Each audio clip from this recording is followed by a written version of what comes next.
এক বিষয় পরীক্ষা দিয়ে দুই বিষয়ে ফেল। কি টাইটেল দেখে ভরকে গেলেন তো? শুনতে আজব লাগছে না? পরীক্ষা একটি দিয়ে দুটিতে ফেল।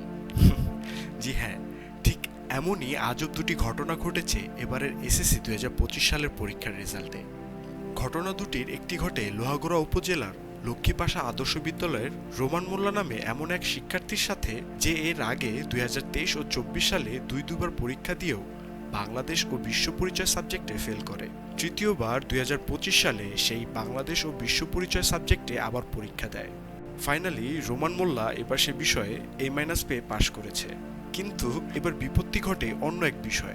ফলাফলের তালিকায় দেখা যায় সে কৃষি শিক্ষা বিষয়ে ফেল করেছে, অথচ গত আগের দুবারের ফলাফলে ওই বিষয়ে সে পাশ করেছিল। এদিকে বিভ্রান্তিকর পরিস্থিতির মধ্যেও শিক্ষা বোর্ড রোমানের সামগ্রিক ফল প্রকাশ করে পাশ হিসেবে, যেখানে তার এক সাবজেক্টে ফেল দেখিয়েও জিপিএ দেখানো হয়েছে 4.14। সাংবাদিকদের প্রশ্নের জবাবে রোমান বলেন, এমন রেজাল্ট দেখে খুব বিস্মিত হয়েছি, অনেক মানসিক চাপ অনুভব করছি, পরিবারের সবাই হতাশায় ভুগছে।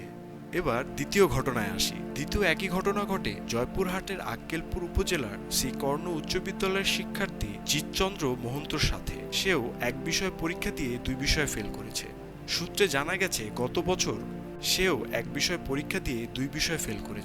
সূত্রে জানা গেছে গত বছর অর্থাৎ 2024 সালে এসএসসি পরীক্ষায় 14টি বিষয়ে পরীক্ষা দিয়ে মোহন্ত কেবল গণিতে ফেল করে। পরবর্তী বছর অর্থাৎ এবছর 2025 সালে শুধু গণিত বিষয়ে আবার পরীক্ষা দেয়। গত বৃহস্পতিবার 10 জুলাই ফলাফল প্রকাশ হলে দেখা যায় সে গণিত ছাড়াও কৃষি শিক্ষা বিষয়ে ফেল করেছে, অথচ তার প্রবেশপত্রে কৃষি বিষয় অন্তর্ভুক্তই ছিল না। মোহন্ত গণমাধ্যমকে জানান, এক পরীক্ষা দুবার দিয়ে পাশ করেছি, দ্বিতীয় অন্য বিষয়ে ফেল আসায় আমি বুঝে উঠতে পারছি না কি করব।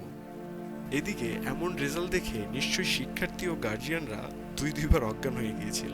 এমন পরিস্থিতিতে আপনি হলে কেমন হতো সেটা কমেন্টসে জানাবেন। যাই হোক, তবে দুই স্কুলের শিক্ষকরাই বলছেন বোর্ডের কারিগরি ত্রুটির কারণে এমনটা হতে পারে। নম্বরপত্র দেওয়ার সময় সমস্যার সমাধান হবে বলে আশা করছেন তারা।